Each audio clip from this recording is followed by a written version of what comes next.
आपण जर बघितलं तर खासदार संभाजीराजे छत्रपती यांनी काल लक्ष्मण फेसबुक थोडंसं लाईव्हच्या थांबवते तुम्हाला, माध्यमातून कारण विरोधी पक्षनेते देवेंद्र फडणवीस सध्या बोलतायत, थेट ऐकूयात.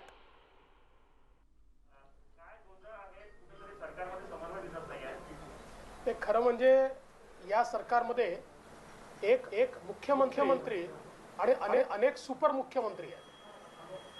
अनेक मंत्री असे आहेत की जे स्वतःला मुख्यमंत्री समजतात आणि स्वतः घोषणा करतात. खरं तर आपल्याला कल्पना आहे की कुठल्याही सरकारमध्ये पॉलिसी डिसिजन घेण्याचा अधिकार हा केवळ मुख्यमंत्र्यांचा असतो.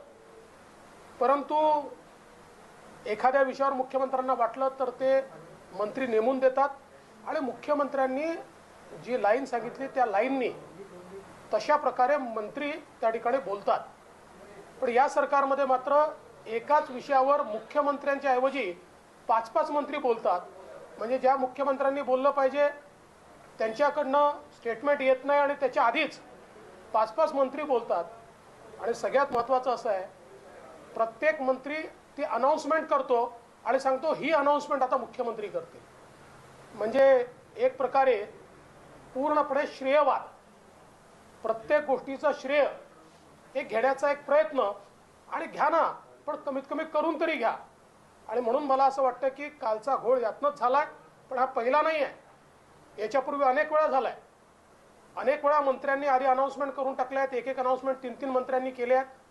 मला असं वाटतं की माननीय मुख्यमंत्र्यांनी कुठेतरी आपल्या मंत्र्यांना शिस्त लावली पाहिजे आणि किमान बाकी बोलू द्या, बोलल्यावर कोणाचे निर्बंध टाकण्याचंही कारण नाही आहे, पण किमान मेजर पॉलिसी डिसिजनवर सरकारचं जे म्हणणं आहे ते क्लिअर, पूर्ण स्पष्ट आणि थेट हे जनतेपर्यंत पोचलं पाहिजे असं आमचं मत आहे. लोकांमध्ये गोंधळाचं वातावरण निर्माण झालं काल त्यानंतर जी परिस्थिती नाही, गोंधळाचं वातावरण तर इतकं आहे, आम्हाला अनेकांचे फोन आले की लॉकडाऊन आहे की नाही आहे, निर्बंध शिथिल झाले आहेत की नाही झाले आहेत. आता याची उत्तर आमच्याकडे देखील नव्हती. शेवटी मी सांगितलं की अधिकृत हे समजायचं की मुख्यमंत्र्यांच्या वतीनं जी काही प्रसिद्धी विभागाची प्रेस नोट असते त्यात त्यांनी सांगितलं आहे की अजून झालेलं नाही आहे, 5 टप्पे आहेत, त्याच्यावर विचार होणार आहे, विचारांती त्या संदर्भातला निर्णय होणार आहे. त्यामुळे हे जे कन्फ्युजन आहे, मुळात काय असतं की आता लोक पहिला लॉकडाऊन झाला, दुसरा लॉकडाऊन झाला आणि त्यामुळे खूप मोठ्या प्रमाणात लोकांमध्ये संभ्रमही आहे, उत्कंठाही आहे, निराशाही आहे. आणि अशात काल अक्षरशः लोकांना असं वाटलं की आता झालं बाबा.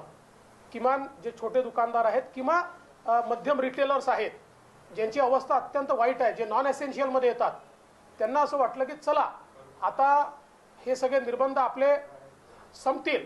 विशेषतः 7 ते 2 हा जो काही निर्बंध आहे हा अनेकांना त्या ठिकाणी चुकीचा वाटतो. त्यांचं म्हणणं आहे की ठीक आहे, निर्बंध ठेवायचे असतील तर 9 ते 4 ठेवा. त्यामुळे मला असं वाटतं की अनेकांची निराशा ही या माध्यमातून झाली आणि म्हणून मला वाटतं सरकारने याकडे लक्ष देण्याची गरज आहे. मागासवर्गीय आयोग जो आहे तो सरकारने निश्चित केला, काल काय मला असं वाटतं की हे उशिरा आलेलं शहाणपण आहे. हा राज्य मागासवर्ग आयोग 13/12/2019च्या निर्णयानंतर तात्काळ यायला पाहिजे होता. कारण 13/12/2019चा निर्णय हा स्पष्टपणे सर्वोच्च न्यायालयाने राज्य सरकारला सांगितलं की के कृष्णमूर्ती जजमेंट प्रमाणे संपूर्ण आरक्षण जस्टिफाय करा. आणि के कृष्णमूर्तींनी काय सांगितलं की एम्पिरिकल डाटा अवेलेबल नाही कंटेम्पररी. त्यामुळे सगळ्या राज्यांना त्यांनी सांगितलं की तुमच्या ठिकाणी तुम्ही अशा प्रकारचे राज्य मागासवर्ग आयोग तयार करून त्यांच्या माध्यमातून एम्पिरिकल डाटा तयार करा. म्हणजे किती टक्के, थंब रूल ठेवू नका. एखाद्या जिल्ह्यात 50% आत लोकसंख्या जास्ती असेल तर 27%च्या वरही देता येईल. परंतु एखाद्या जिल्ह्यात ती कमी असेल आणि 50%च्या आत ॲडजस्ट करायचं असेल तर त्या ठिकाणी ते ॲडजस्टमेंट करावं लागेल. असं 13/12/2019ला सांगितल्यानंतर 2 मार्च 2021 पर्यंत या सरकारने हे आयोग तयार न केल्यामुळे खऱ्या अर्थानं सर्वोच्च न्यायालयाने या ठिकाणी ओबीसींचं राजकीय आरक्षण हे रद्दबादल केलं. आणि त्यानंतरही 5 मार्चला विधानसभेतलं माझं भाषण आपण ऐका. 5 मार्चच्या माझ्या भाषणात मी सांगितलं होतं, सगळं सांगितलं होतं के कृष्णमूर्तीत काय म्हटलेलं आहे, आता पुढच्या स्टेप्स काय करावे लागतील, राज्य मागासवर्ग आयोग कसा तयार करावा लागेल. त्या माझ्या भाषणानंतर माननीय मुख्यमंत्र्यांनी बैठक घेतली. त्या बैठकीत हे सगळं मी सांगितलं. राज्याचे महाअधिवक्ता होते, त्यांनी देखील सांगितलं की करावंच लागेल, त्याशिवाय मिळणार नाही. पण तो दिवस आहे आणि कालचा दिवस आहे, इतके दिवस आपण घालवले आणि त्यातनं एक प्रकारे हे तर आता दुर्दैव सुदैव काही म्हणा, पण कोरोनामुळे निवडणुका पुढे गेल्या. अन्यथा आत्ताच्या निवडणुकांमध्ये कुठल्याही स्थानिक प्राधिकरणात ओबीसी करता एकही जागा महाराष्ट्रात राहिली नसती. आताही एम्पिरिकल डाटा तयार करून आपल्याला हे आरक्षण देता येईल. केवळ मला या ठिकाणी असं वाटतं की आता हे काम वेगाने करण्याची आवश्यकता आहे.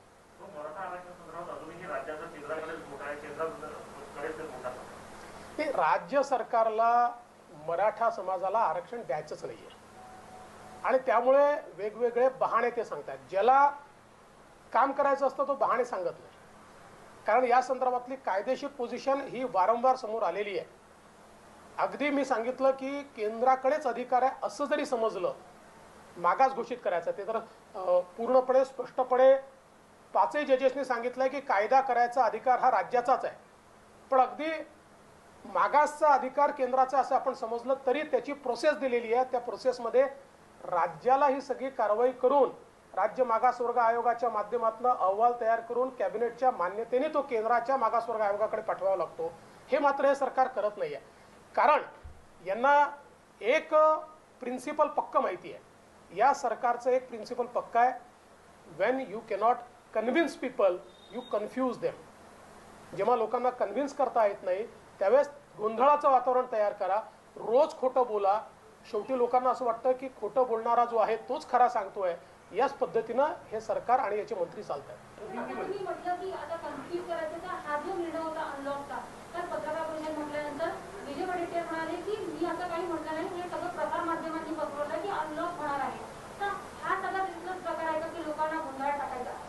ते त्यांनी असं म्हटल्यानंतर तुमच्यापैकी अनेक लोक हुशार आहेत, त्यामुळे तुम्ही ते आधी काय बोलले आणि नंतर काय बोलले दाखवलेलं आहे. त्यामुळे त्याचं उत्तर तुम्हीच दिलंय, मला काय विचारता.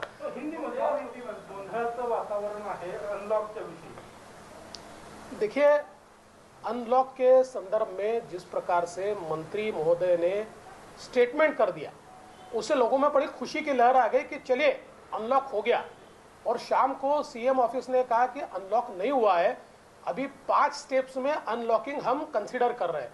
मुझे ऐसा लगता है कि ये सरकार ऐसी है जिसमें एक सीएम है और कई सुपर सीएम है. सीएम साहब बोलने से पहले सारे सुपर सीएम बोल देते हैं, एक ही विषय पर 4-4 लोग बोलते हैं. बोलने की मनाही किसी को नहीं है, लेकिन मेजर पॉलिसी डिसीजंस के ऊपर कम से कम या तो सीएम साहब बोले, सीएमओ बोले, या फिर वो जिनको चयनित करे ऐसे कोई व्यक्ति इसके ऊपर बोले, तो मैं ऐसा मानता हूं कि उससे लोगों के बीच कंफ्यूजन पैदा नहीं होगा. ये पूरा का पूरा कंफ्यूजन सरकार के कारण तैयार हुआ है. लास्ट हिंदी में एक सवाल है, कोरोना तर काल राज्यातल्या अनलॉक संदर्भात मंत्र्यांनी केलेलं वक्तव्य आणि नंतर केलेलं घुमजाव अगदी तोच मुद्दा पकडलेला आहे विरोधी पक्ष नेत्यांनी आणि त्यावरती सरकारवरती टीका केली आहे. एक अगदी छोटासा ब्रेक घेऊन लगेच परतणार आहोत. पाहत राहा न्यूज 18 लोकमत.